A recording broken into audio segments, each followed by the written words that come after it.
Ini adalah sebuah kisah tentang seorang preman yang suka menantang seorang pemuka agama, tapi dia mengalami kekalahan. Kalian penasaran sama ceritanya? Langsung aja, kita simak ceritanya.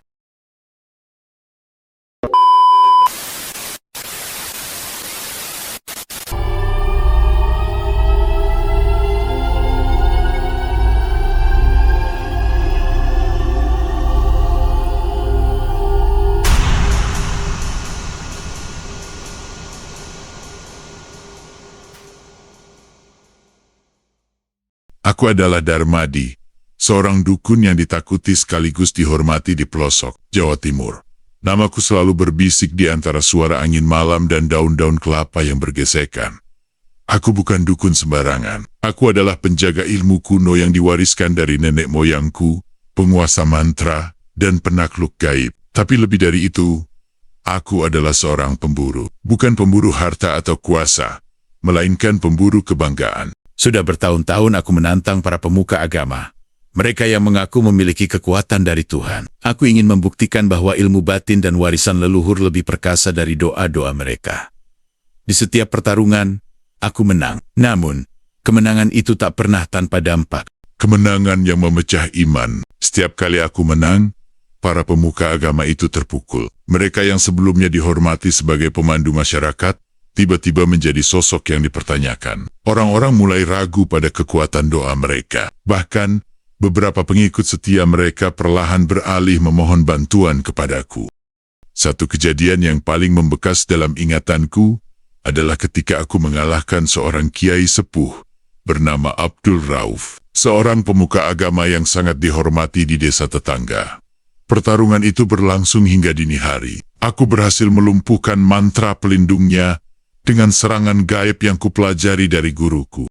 Ketika pertarungan selesai, Abdul Rauf jatuh tersungkur. Dia tidak pingsan, tetapi matanya kosong, seolah tak lagi mengenal dirinya sendiri. Keesokan harinya, aku mendengar bahwa dia tidak lagi memimpin pengajian di desanya. Abdul Rauf mengurung diri, menolak bertemu siapapun. Warga desanya pun terpecah. Sebagian mulai meninggalkan surau dan mendatangiku, memohon perlindungan dan bantuan, tapi sebagian lagi memandangku dengan ketakutan sekaligus kebencian. Mereka menyalahkanku karena membuat kiai mereka kehilangan arah.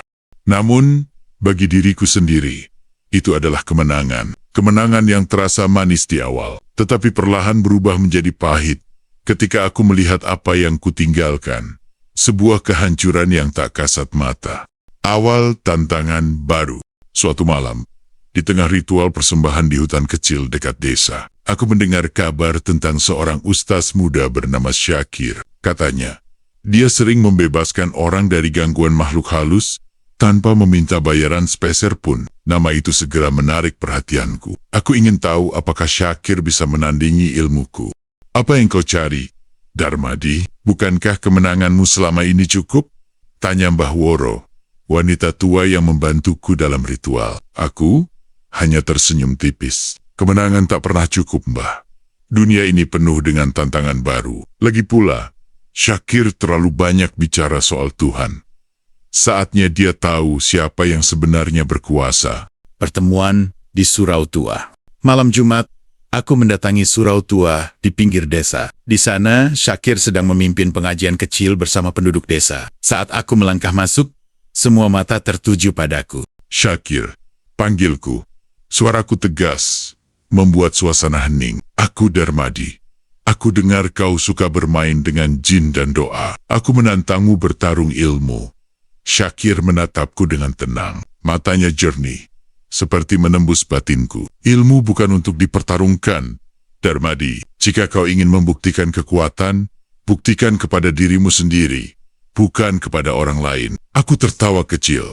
Kau takut? Syakir menggeleng. Tidak. Aku hanya kasihan padamu. Kau mencari sesuatu yang tidak akan pernah kau temukan.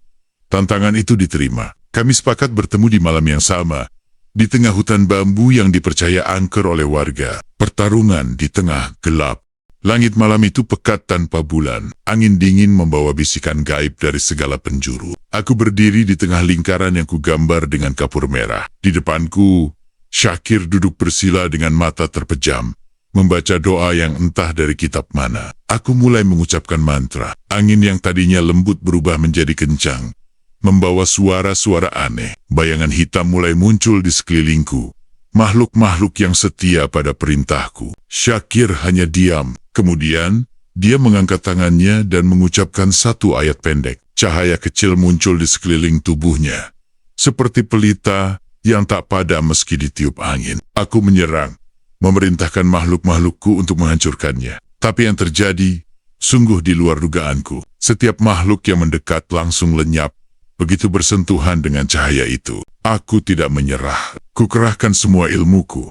Kuteriakkan mantra-mantra paling kuat yang kupelajari sejak kecil. Namun, semakin keras usahaku, semakin lemah aku rasakan tubuhku. Syakir membuka matanya.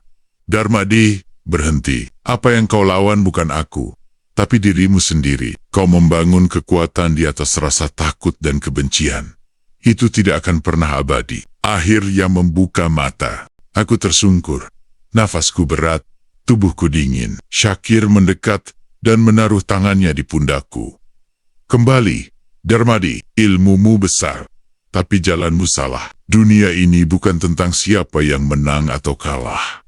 Kembali pada hati nuranimu. Malam itu, aku tidak menjawab. Aku hanya pergi meninggalkan hutan dengan pikiran yang berkecamuk. Bayangan Syakir dan kata-katanya terus menghantuiku. Kini, bertahun-tahun setelah malam itu, aku sudah menggantungkan jimat-jimatku dan meninggalkan dunia perdukunan. Tapi jejak dari perbuatanku tetap tertinggal. Para pemuka agama yang pernah kukalahkan hidup dalam bayang-bayang kekalahan mereka. Sebagian kehilangan kepercayaan diri, bahkan iman mereka terguncang. Pengikut mereka yang dulu setia, kini bimbang. Namun, aku sadar, itulah dosa terbesarku. Bukan hanya melukai tubuh mereka, tapi juga meruntuhkan keyakinan yang menjadi pilar hidup banyak orang. Aku kini tahu, pertarungan itu tidak pernah benar-benar kuperjuangkan untuk membuktikan kekuatanku. Aku hanya berusaha melawan ketakutanku sendiri.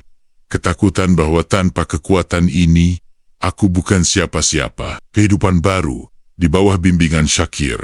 Setelah malam itu, aku meninggalkan dunia perdukunan. Aku menggantungkan jimat-jimatku di sebuah pohon tua, membiarkan angin dan waktu menghapus sisa-sisa kekuatanku. Aku tahu ini jalan yang sulit, meninggalkan semua yang dulu ku kenal, yang dulu menjadi inti dari kehidupanku, bukan hal yang mudah. Syakir membimbingku. Dia tidak pernah memaksa atau menghakimiku. Sebaliknya, dia memberiku waktu untuk memahami diriku sendiri. Setiap minggu, aku datang ke surau tempatnya mengajar. Tidak ada lagi lingkaran mantra, tidak ada lagi dupa yang mengepul. Hanya lantunan doa, suara lembut Syakir, dan ketenangan yang perlahan merayapi hatiku. Apakah aku pantas, Syakir? Tanyaku suatu malam. Kami duduk di beranda surau, memandang langit penuh bintang. Syakir tersenyum. Semua orang pantas, Darmadi. Tuhan tidak pernah menutup pintunya, bahkan bagi mereka yang paling tersesat sekalipun. Pertanyaannya, apakah kau bersedia membuka pintu hatimu? Aku terdiam. Kata-katanya selalu sederhana, tetapi mengena menghadapi dosa masa lalu. Kehidupan baruku bukan tanpa tantangan. Banyak dari para pengikutku yang dulu merasa dikhianati. Mereka datang ke rumahku, meminta bantuanku untuk menyelesaikan masalah mereka, atau sekadar mencari perlindungan dari ilmu hitam yang mereka percayai.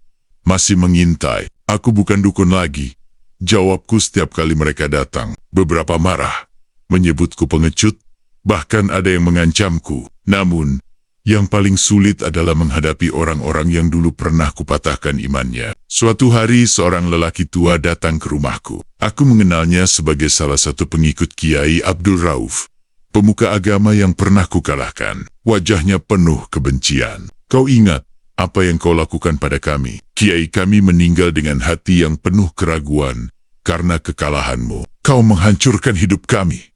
Aku tidak menyangkal. Aku tahu luka itu nyata, dan aku adalah penyebabnya. Maafkan aku, kataku dengan suara gemetar. Aku tidak bisa mengubah masa lalu, tetapi aku sedang mencoba memperbaiki diriku. Jika ada yang bisa kulakukan untuk menebusnya, katakan padaku. Dia tidak menjawab, hanya meninggalkan rumahku dengan kemarahan yang belum surut. Keyakinan baru yang menyelamatkan. Syakir tahu aku memikul beban masa laluku. Dia tidak pernah mengatakan bahwa perjalanan ini mudah. Namun, dia selalu mengingatkanku untuk tidak berjalan sendirian. Kau tahu Darmadi, katanya suatu malam, Tuhan itu Maha Pengampun, tapi kau juga harus belajar memaafkan dirimu sendiri. Kau tidak akan bisa melangkah maju jika terus-menerus membebani dirimu dengan dosa masa lalu.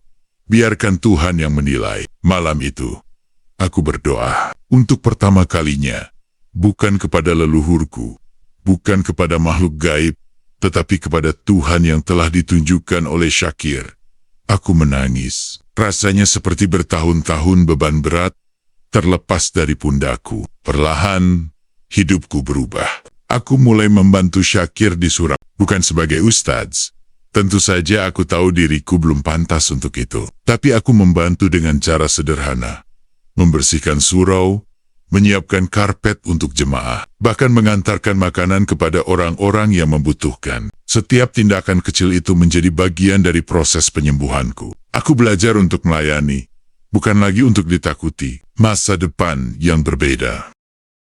Kini, aku bukan lagi Darmadi si dukun. Aku hanyalah Darmadi, seorang lelaki yang berusaha mencari kedamaian dalam keimanan yang baru. Aku tidak tahu apakah semua dosaku bisa dihapuskan, tetapi aku percaya bahwa Tuhan telah memberiku kesempatan kedua. Syakir tetap ada di sampingku, sebagai seorang sahabat sekaligus pembimbing. Dia pernah berkata, kegelapan yang pernah kau jalani hanyalah bagian dari perjalananmu. Tapi ingat, kegelapan tidak pernah abadi. Akan selalu ada cahaya jika kau mau mencarinya. Dan kini, aku menemukan cahayaku. Aku mungkin tidak pernah bisa memperbaiki semua kerusakan yang telah kuperbuat, tetapi aku akan menghabiskan sisa hidupku untuk mencoba. Tuhan adalah juru selamatku, dan Syakir adalah tangannya yang membimbingku keluar dari kegelapan. Aku tidak lagi mencari kemenangan atas orang lain. Yang ku cari sekarang adalah kemenangan atas diriku sendiri melawan kebencianku,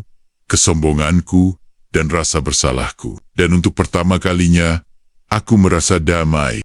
Sekian cerita dukun yang melawan pemuka agama yang pada akhirnya jadi bertobat. Sampai sini dulu pertemuan kita. Dukung terus channel ini ya teman-teman, agar aku semakin semangat buat kontennya. See you in the next video. Goodbye.